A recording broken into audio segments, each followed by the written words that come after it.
નમસ્કાર મિત્રો, આપનું સ્વાગત છે ગવર્મેન્ટ યોજના હબ યુટ્યુબ ચેનલમાં। આજના વિડીયોમાં આપણે વાત કરીશું અમદાવાદ શહેરી વિકાસ સત્તામંડળની ઝુંડાલ ટીપી સ્કીમ નંબર 72માં આવેલી અયોધ્યાનગરી શોપિંગ સેન્ટરની દુકાનો તથા કોટેશ્વર મોટેરા ખાતે આવેલ ટીપી સ્કીમ નંબર 47માં મધુર મિલન આવાસ શોપિંગ સેન્ટરની દુકાનોના વેચાણ અંગે જાહેર કરાયેલ હરાજી ટેન્ડર વિશે। ઝુંડાલ ટીપી 72 અયોધ્યાનગરી શોપિંગ સેન્ટરની દુકાનોની માહિતી તમે જોઈ શકો છો। તેમાં દુકાન નંબર, તેના ક્ષેત્રફળ પ્રમાણે તેની નક્કી કરેલી કિંમત, હરાજીની તારીખ અને સમય દર્શાવેલ છે। જેમાં બે અલગ અલગ કોમ્પ્લેક્સમાં કોમ્પ્લેક્સ C1 અને કોમ્પ્લેક્સ C2માં 6 એમ ટોટલ 12 દુકાનો ઝુંડાલ ખાતે આવેલ છે। તે દુકાનોની હરાજી થવાની છે અને કોટેશ્વર મોટેરા ટીપી 47 મધુર મિલન આવાસ શોપિંગ સેન્ટરની માહિતી તમે જોઈ શકો છો। જેમાં દુકાન નંબર, શોપિંગ સેન્ટરના દુકાનના બાંધકામનું ક્ષેત્રફળ, તેની કુલ હરાજીની તારીખ અને સમય દર્શાવેલ છે। જેમાં ટોટલ 5 દુકાનોની હરાજી થવાની છે। આ દુકાનોના વેચાણ માટે અમદાવાદ શહેરી વિકાસ સત્તામંડળ દ્વારા ટેન્ડર કમ હરાજી પ્રક્રિયા જાહેર કરવામાં આવી છે, એટલે કે આ દુકાનોની હરાજી કરવામાં આવશે। ચાલો જોઈએ આ હરાજીમાં ભાગ લેવા માટે શું શરતો રાખી છે। જેણે પણ હરાજીમાં ભાગ લેવો હોય તેમણે તારીખ 21 મે 2025 થી 13 જૂન 2025ના સાંજના 6 વાગ્યા પહેલાં વિડીયોમાં જણાવેલ લિંક પર જઈ તમે ડિપોઝિટ ભરવી પડશે અને એ ડિપોઝિટ ભરવી ફરજિયાત છે, જેની લિંક હું તમને ડિસ્ક્રિપ્શનમાં પણ આપી દઈશ। ત્યાં જઈને પણ તમે તેમાં જઈને ડિપોઝિટ કરી શકો છો। ટેન્ડર ફોર્મની કિંમત 1000 રૂપિયા છે, જે નોન રિફંડેબલ છે, જે ઓનલાઈન જણાવેલ લિંક પરથી જમા કરવાની રહેશે। પ્રત્યેક દુકાન દીઠ 1 લાખ રૂપિયાની ડિપોઝિટની રકમ ઓનલાઈન જણાવેલ લિંક પરથી ઓનલાઈન જમા કરાવવાની રહેશે।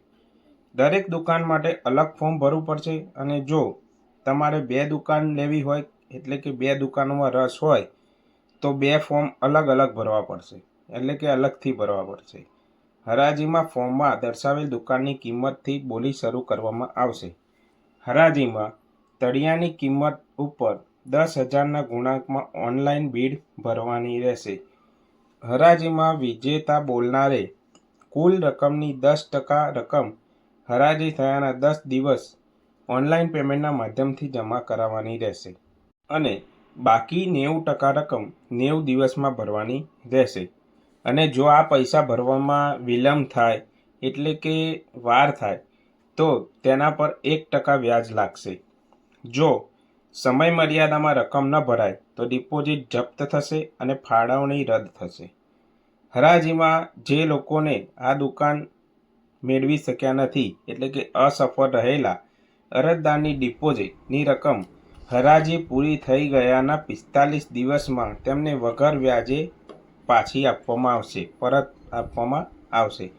આ દુકાન મળ્યા બાદ ગેરકાયદેસર પ્રવૃત્તિ જેમ કે વિસ્ફોટકો પદાર્થો રાખવા, તોડફોડ કરવી, ટેરેસનો ઉપયોગ કરવો વગેરે ઉપર પ્રતિબંધ છે। જેના તે અરજદારોને દુકાન મળી જાય તે અરજદારે સોસાયટીના સભ્ય થવું ફરજિયાત છે। તેઓએ મેન્ટેનન્સનો ચાર્જ પણ ભરવો પડશે। આ અરજદાર ગુજરાતનો ડોમિસાઇલ હોવો જોઈએ અથવા તો ગુજરાતમાં છેલ્લા 5 વર્ષથી વસવાટ કરતો હોવો જોઈએ, જેના પુરાવા દુકાન મળ્યાના ફાળવણી થયાના પછી રજૂ કરવાનું રહેશે। સત્તામંડળ દ્વારા નિયત થયેલ તમામ શરતો દુકાનદાર વેચાણ લેનાર માટે બંધન કરતા રહેશે।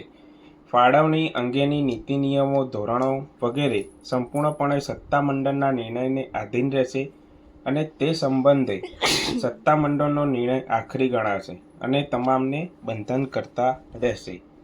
આ દુકાન સત્તામંડળની પૂર્વ મંજૂરી સિવાય વેચાણ, બક્ષિસ કે બીજી કોઈપણ રીતે તબદીલ કરી શકાશે નહીં અને કે અન્યને કબજો સોંપી શકાશે નહીં। દુકાનની આગળ કે પાછળની સાઈડે કોઈપણ જાતનું હંગામી કે કાયમી બાંધકામ કરી શકાશે નહીં. આવી તમામ શરતો વાંચીને ફોર્મમાં સહી કરવાની રહેશે. આ ફોર્મ જરૂરી માહિતી ભરી તેને સ્કેન કરી ઓનલાઈન માધ્યમથી તમારે રજૂ કરવાનું રહેશે તથા તેની સાથે પાન કાર્ડની કોપી અને આધાર કાર્ડની કોપી પણ આપવાની રહેશે. આ એક ઉત્તમ તક છે, ખાસ કરીને તે લોકો માટે જેઓ ઝુંડાલ વિસ્તારમાં કે મોટેરા કોટેશ્વર વિસ્તારમાં દુકાન ખરીદવાનું વિચારી રહ્યા છે. પણ યાદ રાખો, દરેક શરતો ખૂબ જ મહત્ત્વની છે અને તેના ભંગ થયેથી ડિપોઝિટ જપ્ત પણ થઈ શકે છે. આ વિડીયોના ડિસ્ક્રિપ્શનમાં ઝુંડાલ તથા કોટેશ્વર મોટેરા ખાતે આવેલ દુકાનના ટેન્ડર ફોર્મની પીડીએફની લિંક આપી દઈશ, તો તમે ત્યાં જઈને પીડીએફ ડાઉનલોડ કરી શકો છો તથા વેબસાઇટની લિંક પણ હું ડિસ્ક્રિપ્શનમાં જ આપી દઈશ. આવી જ માહિતી આપતા રહીશું આપની ચેનલ પર, ગવર્મેન્ટ યોજના હબ યુટ્યુબ ચેનલ પર. વિડીયો પસંદ આવ્યો હોય તો લાઈક કરો, શેર કરો અને અવશ્ય સબસ્ક્રાઈબ કરો. ફરી જ મળીએ આવી નવી યોજનાઓ સાથે. ધન્યવાદ.